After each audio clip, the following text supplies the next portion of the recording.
Ever found yourself backspacing your entire paragraph during a fight scene? Or feeling stuck on what exactly to do other than leap and bite? Well, this might just be the guide for you.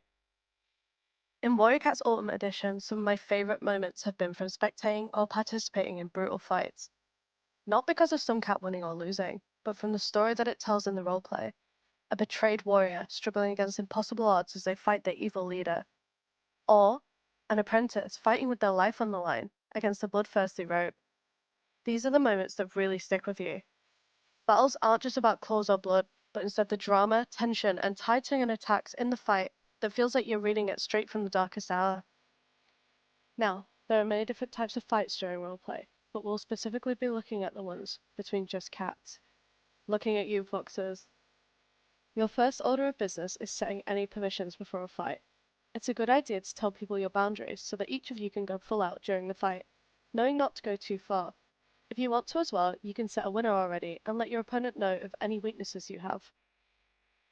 Now, let's get into the different types of characteristics for you and your opponent.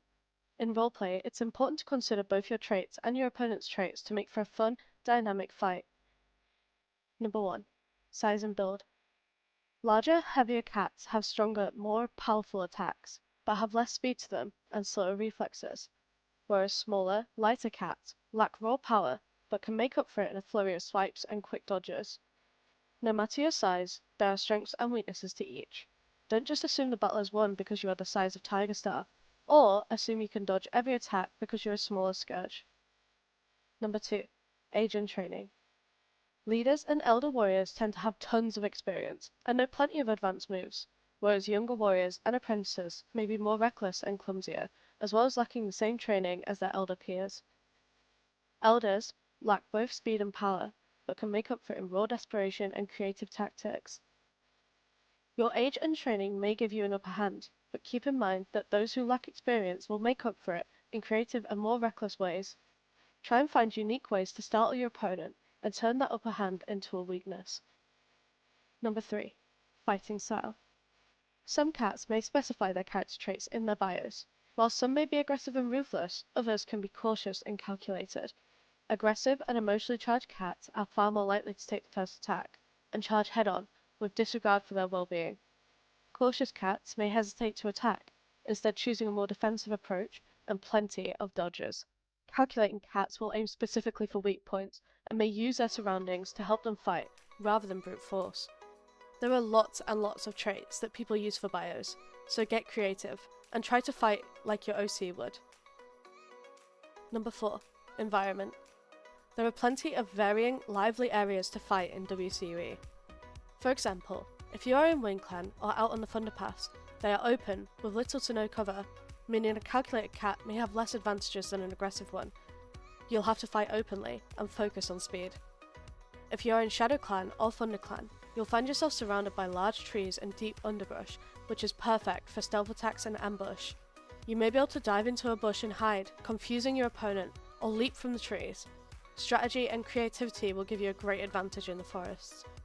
If you are in River Clan, you are surrounded by surging rivers and streams, uneven ground and mud. Cautious cats will be favoured greatly, making sure to watch their step as they strike, whilst aggressive warriors will most likely find themselves floundering in the water. Number 5. Physical condition. While size and age are massive factors, you should be very aware of any injury that you have on an OC that may hinder a fight. An injured eye means you have a blind spot that an opponent can take advantage of, so you should fight more defensively, perhaps reckless, to protect your weak side. If you have an injury to a leg, you may find that powerful strikes and leaps will not be possible without pain, so you should use your fangs a lot more to make up for it. If your cat, or opponent, is also tired or hungry after your 5th patrol, they will fight a lot weaker, so be careful initiating fights in this condition. With all these considerations, the most important one is your roleplay etiquette. I'm sure everyone has gone against a power-playing Luna or a deranged warrior who just wants to win no matter what. To avoid roleplaying like this, make sure to follow these important points.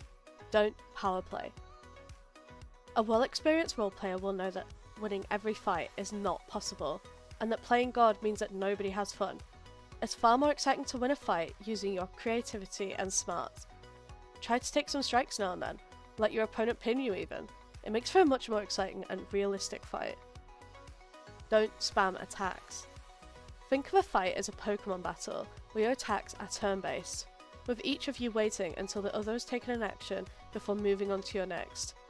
Let your opponent react to attacks and take your time on responses. There's no need to rush. Use descriptive attacks. Further in the video, we will explore more unique ways to describe your attacks rather than slashes and bites. Again, remember to take your time and describe what you're doing, where you're aiming at, and how powerful of an attack you are making. Be fair. Fights let everyone shine. They're a chance to show off your OC's strengths and personality, and prove to your mentors that you weren't watching birds during your training. But it's important to be fair and let both of you have this moment. Give your opponents time to react, don't go for the killing blow straight away, and get creative with how you use your strengths and weaknesses to win. Avoid heavy gore. Unless you and your opponent have both stated you want this, I'd personally avoid any actions that could be considered to be heavy gore. For example, gouging out someone's eyeball or strangling them, as well as any other graphic and perhaps disturbing moves, won't always be something others will enjoy watching or participating in. And lastly, try to remember, the golden rule of fighting is not to win, but to write a story. Every wound, slash and dodge and slip is all part of the enjoyment of a battle. For everyone except your medicine cat, of course.